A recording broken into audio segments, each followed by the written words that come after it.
allahu akbar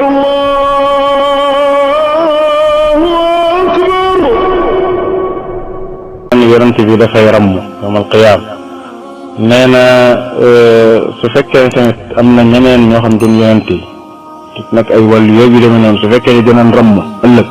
ndax xam nañ ñi ni ramm wala déet xam nañ ni diw mii dama koy ramm wala diw mii duma ko ramm. alhamdulilah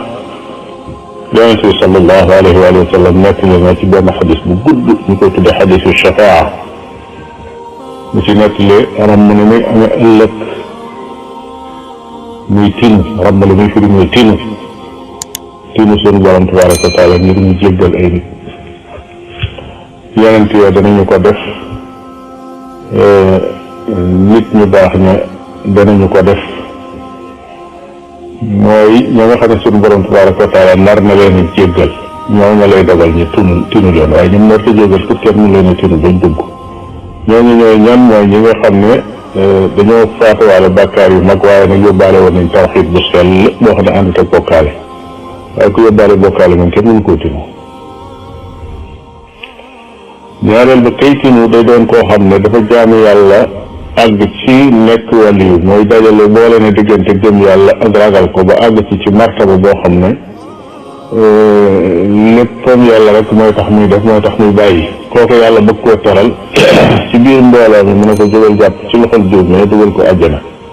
yóbbu ko ci këram su ko defee loola teraanga ju rëy lay doon ci kanamam ci kanam jaam ñi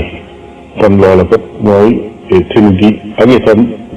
suñ demee ba àgg ci jamono yooyu li ñu tuddee shafaatul kubra ba yonente bi alayhi salaatu wasalaam yoo xam ne moom dong moo ko jagoo yonent yi kenn ku nekk lay tiit yonent bi shafaa boobu nga xam ne mooy tinu fa suñu borom ba mu àtte nit boobu moom benn rek la yonent bi sallallahu alayhi wa sallam moo ko jagoo yeneen yi ci des nag yooyu la ñuy wax ne ki yàlla gërëm ngir wéetal yàlla am ngir jaamu yàlla am ngir jikkoom kooku la ko yàlla di jagleel mbooloo nag la ñuy doon ñoom itam dañuy tinu ay mbooloo it la ñuy tinu ñoom itam ñu dugg àjjana su ñëpp tinoo nag ba jeexal ci la suñu borom tabaraka wa taala rek door a dawal yërmandeem nag ci ñeneen ña ca des képp koo xam ne xool na la gis ni kii yóbbaalewul bokkaale rek mu booble ñoom ñëpp tàbbal àjjana képp koo ca xam ne jotoon nañ li caa mbugalum bàmmeel it loola day daal di doy mu dugal la àjjana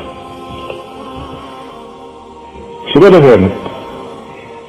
ndax nit ki day xam ne diw mii maa koy ramm wala déet moom ci boppam sax xamul ndax day ramm wala ku ñuy ramm la jëmmi doomu aadama ji nekk fii di dund ci kaw suuf moom xamagul ndax moom mii day aajowoo ñu ramm ko wala ndax day ramm kenn maanaam xamalagul boppam dara xamul kañ lay faatu bu faatoo it xamul kañ lay dekki kon loola moom mbirum suñu borom tabaraka wa taala moo xam ne moo ko yorul boppam moo xam ne tuddal nañu ko ci alxuraan comme nim na tuddal na da ngeen di dekki ëllëg mu gëm ne dañuy dekki gëm ne fii ngeen nekk da ngeen di dee mu xam ne dañuy dee bis bu nekk ñu ngi nit ñi di dee di jàll mu xam ne loola lu am la noonu nu koy ñëggandikoo noonu lañ gëmee xabaaru ne ëllëg dana am ay nit ñoo xam ne dañuy ramm am ñoo xam ne dañ leen di ramm xanaa di ñaan suñu borom tabaraka wa taala mu booleenu rek ci ñay ramm te tàbbal nu àjjana ndax képp koo xam ne dugg na àjjana rek la nga doon wut am nga ko ومن زحزح عن النار وأدخل الجنة فقد فاز.